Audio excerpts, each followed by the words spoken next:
ನಮಸ್ಕಾರ ಸ್ನೇಹಿತರೆ.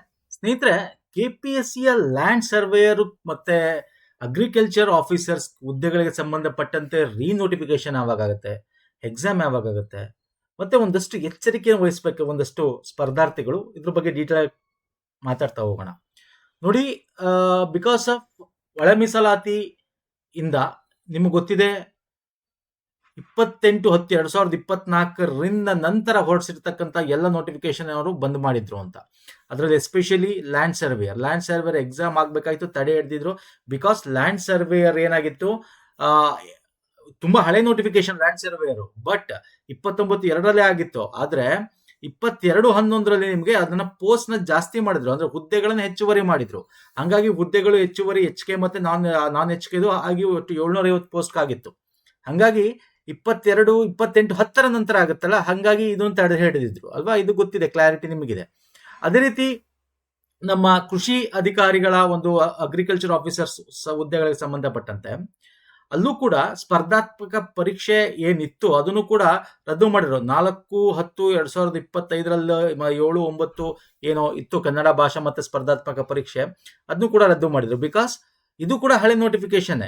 Okay, but ಇಲ್ಲಿ ಏನಾಗಿತ್ತು, ಇಲ್ಲಿ ಅಪ್ಲಿಕೇಶನ್ ಎಕ್ಸ್ಟೆಂಡ್ ಮಾಡಿದ್ದು ಬಿಕಾಸ್ ಆಫ್ ಟೆಕ್ನಿಕಲ್ ಇಶ್ಯೂಸ್ ಇಂದ 5/2 ತಂದ್ರೆ 28/10 ನಂತರ ಏನು ಮಾಡಿಫಿಕೇಶನ್ಸ್ ಗಳಾಗಿವೆ ಅಂತ ಹುದ್ದೆಗಳು. ಹಾಗಾಗಿ ಇಲ್ಲಿ 28/10 ನಂತರ ಏನು 2024 ಡೇಟ್ ನಂತರ ಏನ್ ಮಾಡಿಫಿಕೇಶನ್ಸ್ ಏನೇನು ಕೊಟ್ಟಿದ್ರು ಅಪ್ಲಿಕೇಶನ್ಸ್ ಹಾಕಕ್ಕೆ ಎಕ್ಸ್ಟೆಂಡೇಷನ್, ಅದನ್ನೆಲ್ಲ ರದ್ದು ಮಾಡಿದ್ರು. ಹಾಗಾಗಿ ಕೃಷಿ ಅಧಿಕಾರಿನೂ ರದ್ದಾಗಿತ್ತು ಅಲ್ಲ. ಇದು ನಿಮಗೆ ಕ್ಲಾರಿಟಿ ಇದೆ, ಫೈನ್ ಸರ್.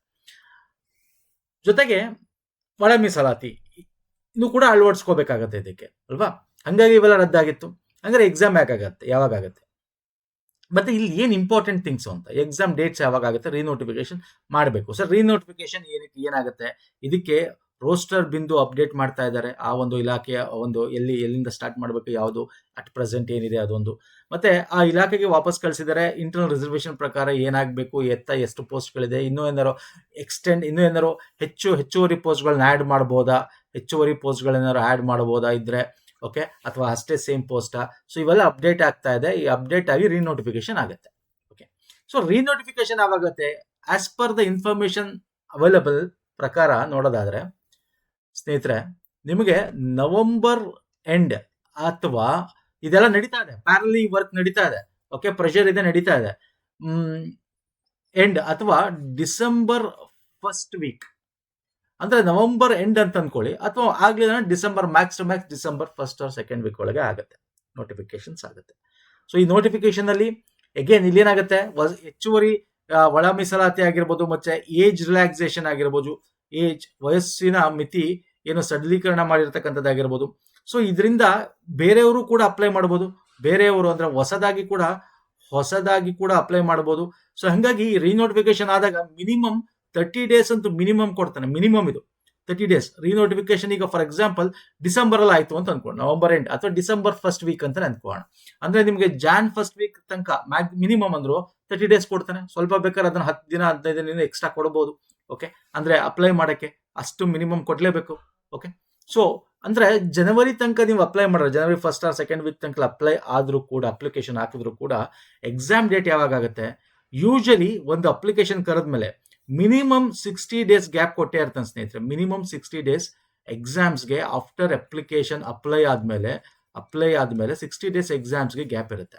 ಅಂದ್ರೆ ನಿಮಗೆ ಫೆಬ್ರವರಿ ಮಾರ್ಚ್ ಅಲ್ಲಿ ಎಕ್ಸಾಮ್ ಆಗ್ಬೇಕು.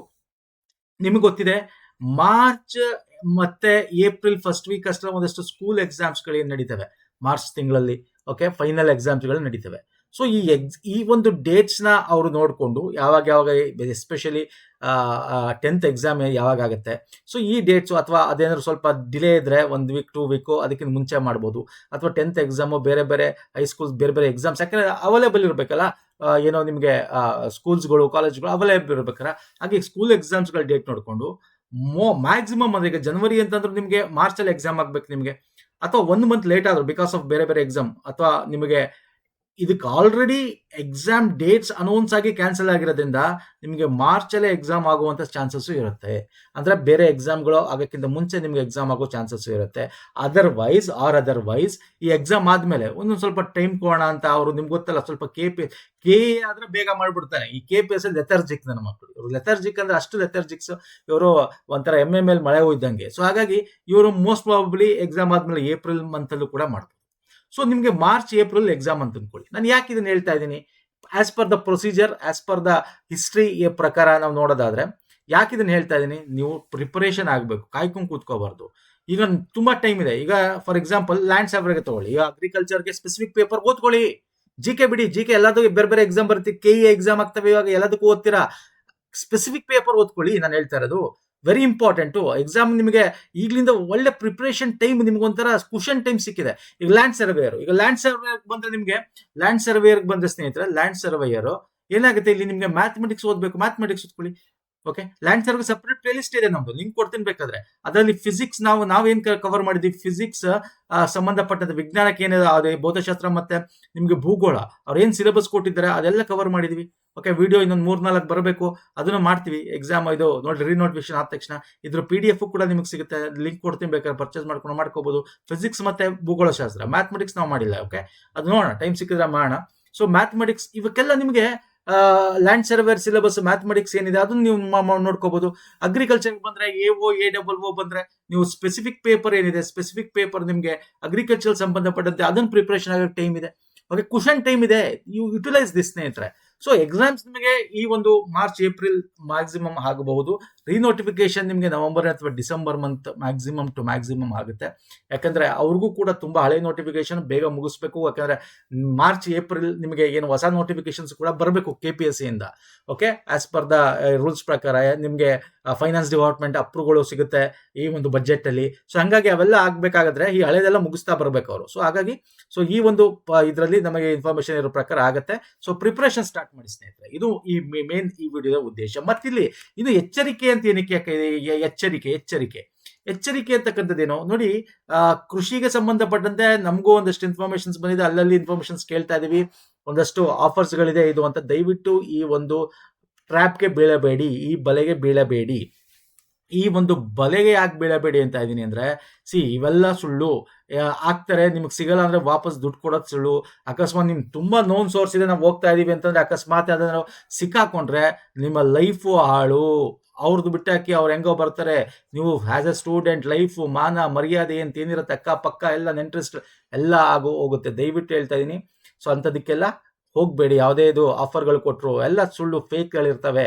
ಓಕೆ, ನಿಮಗೆ ವಾಪಸ್ ಅದಕ್ಕೆ ಸಂಬಂಧಪಟ್ಟ ಒಂದು ಮೋಟಿವೇಶನ್, ಒಂದು ಸಿಂಪಲ್ ಆಗಿರ್ತಕ್ಕ ಮೋಟಿವೇಶನ್ ವಿಡಿಯೋ ಕೂಡ ಬೇಕಾದ್ರೆ ನಾನು ಟೆಲಿಗ್ರಾಮಲ್ಲಿ ಶೇರ್ ಮಾಡ್ತೀನಿ, ಹೆಂಗೆ ಆಗ್ತದೆ ಅದು ಅಂತ. ಸೊ ಹಾಗಾಗಿ ದಯವಿಟ್ಟು ಓದೋದ್ ಕಡೆ ಗಮನ ಕೊಡಿ, ಅಷ್ಟೇ ಹೇಳ್ತಕ್ಕಂಥದ್ದು. ಓಕೆ, ಈ ಒಂದು ಟ್ರ್ಯಾಪ್ಗಳು ಏನು ಆಫರ್ಸ್ ಟ್ರ್ಯಾಪ್ಸ್ಗಳೇನಿದೆ ಅದಕ್ಕೆ ದಯವಿಟ್ಟು ಬೀಳಬೇಡಿ. ಓಕೆ, ದುಡ್ಡು ಇರಲಿ ಇಲ್ದಿರೋ ಮಾರ್ಕೊಂಡು ಮನೆ ಮಠ ಮಾರ್ಕೊಂಡು ಗದ್ದೆ ಹೊಲ ಮಾರ್ಕೊಂಡು ದಯವಿಟ್ಟು ಹೋಗಬೇಡಿ. ದುಡ್ಡು ಇರೋರು ಹೋಗ್ಲಿ ಅನ್ನೋರು ಕೂಡ ನೀವು ಹೋಗ್ಲಿ ಅಂತ ಆಗ್ತೀರಾ, ಅಕಸ್ಮಾತ್ ಸಿಕ್ಕಾಕೊಂಡು ನಿಮಗೆ ಲೈಫ್ಗೆ ಏನಾರು ಅದು ತುಂಬಾ ಜಾಸ್ತಿ ಆಗಿ ಅವೆಲ್ಲ ಬೇಕಾ, ಜೈಲು ಅದು ಇದು ಇವೆಲ್ಲ ಬೇಕಾಗಿರಲ್ಲ ಅಲ್ವ ಸ್ನೇಹಿತರೆ. ಸೊ ಯಾಕೆ ಬೇಕು? ಓಕೆ, ದುಡ್ಡು ಇದೆಯಾ, ನೀವು ಅದೇ ದುಡ್ಡನ್ನ ಬೇರೆ ಕಡೆ ಇನ್ವೆಸ್ಟ್ ಮಾಡಿ, ಬಿಸ್ನೆಸ್ ಮಾಡಿ, ಮತ್ತೊಂದು ಮಾಡಿ. ಓಕೆ, ಸೊ ಥ್ಯಾಂಕ್ ಯು, ಧನ್ಯವಾದಗಳು. ಅಂಡ್ ಫಾಲೋ ಮಾಡಿ, ಅಪ್ಡೇಟ್ಸ್ಗಳನ್ನು ನಮ್ಮ ಟೆಲಿಗ್ರಾಮ್ಗಳಲ್ಲಿ ಶೇರ್ ಮಾಡ್ತೇವೆ. ಟೆಲಿಗ್ರಾಮ್, ಇನ್ಸ್ಟಾಗ್ರಾಮ್ ಲಿಂಕ್ ಇರುತ್ತೆ, ಪುನೀತ್ ಫೋರಮ್ ಅಂತ ಸರ್ಚ್ ಮಾಡಿದ್ರೆ ನಿಮಗೆ ಈ ರೀತಿ ಸಿಂಬಲ್ ಸಿಗುತ್ತೆ, ಫಾಲೋ ಮಾಡ್ಕೋಬಹುದು. ನೆಕ್ಸ್ಟ್ ವಿಡಿಯೋ ಪುನಃ ಸಿಗ್ತೀನಿ. ನಮಸ್ಕಾರ, ಧನ್ಯವಾದಗಳು.